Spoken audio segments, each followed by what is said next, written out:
আসামোলজি চেনেলটোলৈ আপোনালোক সকলোকে স্বাগতম জনাইছোঁ। আজি ভিডিঅ'টোত পেৰিছ গ্ৰীষ্মকালীন অলিম্পিকৰ বিষয়ে কিছু কথা উল্লেখ কৰা হ'ল। ফ্ৰান্সৰ ৰাজধানী পেৰিছত যোৱা 26 জুলাইৰ পৰা গ্ৰীষ্মকালীন অলিম্পিক অৰ্থাৎ ছামাৰ অলিম্পিক অনুষ্ঠিত হৈ আছে। এই খেল অহা 11 আগষ্টত অন্ত পৰিব।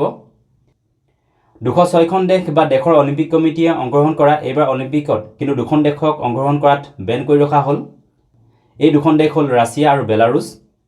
ৰাছিয়াক 2017 বৰ্ষতে ডপিঙৰ কাৰণত ইণ্টাৰনেশ্যনেল অলিম্পিক কমিটিয়ে আন্তঃৰাষ্ট্ৰীয় খেলত অংশগ্ৰহণ কৰাত নিষেধাজ্ঞা আৰোপ কৰা আছে। ৰাছিয়াক অলিম্পিক খেলত অংশগ্ৰহণ কৰিব নিদিয়াৰ আৰু এটা কাৰণ আছে, সেয়া হৈছে ৰাছিয়াই ইউক্ৰেইনৰ ওপৰত কৰা আক্ৰমণ। আনহাতে ৰাছিয়া আৰু ইউক্ৰেইনৰ যুদ্ধত ৰাছিয়াৰ চুবুৰীয়া দেশ বেলাৰুছে ৰাছিয়াক সমৰ্থন আৰু সহায় কৰি অহাৰ অভিযোগত বেলাৰুছকো এইবাৰ অলিম্পিক খেলত পাৰ্টিচিপেট কৰাত বাধা প্ৰদান কৰা হ'ল।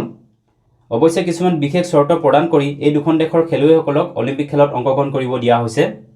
এই চৰ্ত অনুসৰি এই দুখন দেশৰ খেলুৱৈসকলে সম্পূৰ্ণ নিৰপেক্ষ হৈ অলিম্পিক খেলত অংশগ্ৰহণ কৰিব লাগিব।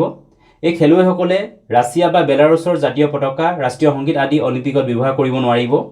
মুঠৰ ওপৰত কোনো এগৰাকী খেলুৱৈয়ে এই দুখন দেশক প্ৰতিনিধিত্ব কৰা যিকোনো চিম্বলক তেওঁলোকে বহন কৰিব নোৱাৰিব। এই দুখন দেশৰ পৰা মুঠ এইবাৰ 32 গৰাকী খেলুৱৈয়ে পেৰিছ অলিম্পিকত অংশগ্ৰহণ কৰিছে। ইয়াৰে ভিতৰত ৰাছিয়াৰ খেলুৱৈ আছে 15 গৰাকী আৰু বেলাৰুছৰ খেলুৱৈ আছে 17 গৰাকী। ইণ্টাৰনেশ্যনেল অলিম্পিক কমিটিয়ে এই 32 গৰাকী খেলুৱৈক এটা গ্ৰুপ কৰি এই গ্ৰুপক এআইএন বুলি অভিহিত কৰিছে।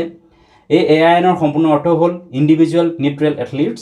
এআইএনৰ কাৰণে ইণ্টাৰনেশ্যনেল অলিম্পিক কমিটিয়ে এক বিশেষ ফ্লেগ আৰু এটা বিশেষ থিম ছঙো প্ৰদান কৰিছে। পেৰিছত হৈ থকা গ্ৰীষ্মকালীন অলিম্পিকত যোৱা 5 জুলাইলৈকে পদকৰ তালিকাত শীৰ্ষস্থানত থকা 10খন দেশৰ পদকৰ বিষয়ে উল্লেখ কৰা হ'ল। যোৱা 5 জুলাইলৈকে পদকৰ তালিকাত চীন শীৰ্ষস্থানত আছে। এতিয়ালৈকে চীনে মুঠ পদক 53টা অৰ্জন কৰিছে। ইয়াৰে ভিতৰত সোণৰ পদক আছে 21টা, ৰূপৰ পদক আছে 18টা, ব্ৰঞ্জৰ পদক আছে 14টা। ইউএছ আছে দ্বিতীয় স্থানত। ইউএছে এতিয়ালৈকে 78টা পদক অৰ্জন কৰিছে। ইয়াৰে ভিতৰত সোণৰ পদক আছে 20টা, ৰূপৰ পদক আছে 30টা আৰু ব্ৰঞ্জৰ পদক আছে 28টা। তৃতীয় স্থানত আছে ফ্ৰান্স। ফ্ৰান্সৰ মুঠ পদকৰ সংখ্যা হ'ল 48টা। ইয়াৰে ভিতৰত সোণৰ পদক আছে 13টা, ৰূপৰ পদক আছে 16টা আৰু ব্ৰঞ্জৰ পদক আছে 19টা। চতুৰ্থ স্থানত আছে অষ্ট্ৰেলিয়া। অষ্ট্ৰেলিয়া এতিয়ালৈকে অৰ্জন কৰা মুঠ পদকৰ সংখ্যা হ'ল 33টা। ইয়াৰে ভিতৰত সোণৰ পদক আছে 13টা, ৰূপৰ পদক আছে 12টা আৰু ব্ৰঞ্জৰ পদক আছে 8টা। গ্ৰেট ব্ৰিটেইন আছে 5ম স্থানত। গ্ৰেট ব্ৰিটেইনে এতিয়ালৈকে অৰ্জন কৰা মুঠ পদকৰ সংখ্যা হ'ল 42টা। ইয়াৰে ভিতৰত সোণৰ পদক আছে 12টা, ৰূপৰ পদক আছে 13টা আৰু ব্ৰঞ্জৰ পদক আছে 17টা। সাউথ কোৰিয়া অৰ্জন কৰা মুঠ পদকৰ সংখ্যা হ'ল 26টা।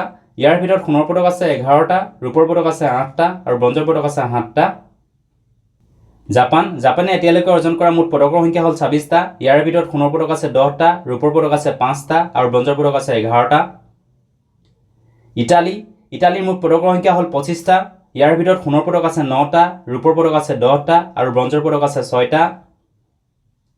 নেদাৰলেণ্ডছৰ মুঠ পদকৰ সংখ্যা হ'ল 17টা। ইয়াৰ ভিতৰত সোণৰ পদক আছে 7টা, ৰূপৰ পদক আছে 5টা আৰু ব্ৰঞ্জৰ পদক আছে 5টা। জাৰ্মানীয়ে যোৱা 5 জুলাইলৈকে অৰ্জন কৰা মুঠ পদকৰ সংখ্যা হ'ল 16টা। ইয়াৰ ভিতৰত সোণৰ পদক আছে 7টা, ৰূপৰ পদক আছে 5টা আৰু ব্ৰঞ্জৰ পদক আছে 4টা।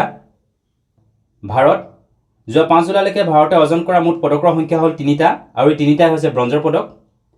এই ব্ৰঞ্জৰ পদক অৰ্জন কৰা ভাৰতীয় খেলুৱৈকেইগৰাকী হ'ল মনু ভাকৰ শ্বুটিং খেলৰ লগত জড়িত, সৰবজিৎ সিঙো শ্বুটিং খেলৰ লগত জড়িত আৰু স্বপ্নীল কুছালো শ্বুটিং খেলৰ লগত জড়িত। ভিডিঅ'টো চোৱাৰ বাবে ধন্যবাদ। যদি ভিডিঅ'টো ভাল লাগিলে লাইক কৰিবলৈ, লগতে চেনেলটো ছাবস্ক্ৰাইব কৰি ল'বলৈ অনুৰোধ জনালোঁ। ধন্যবাদ।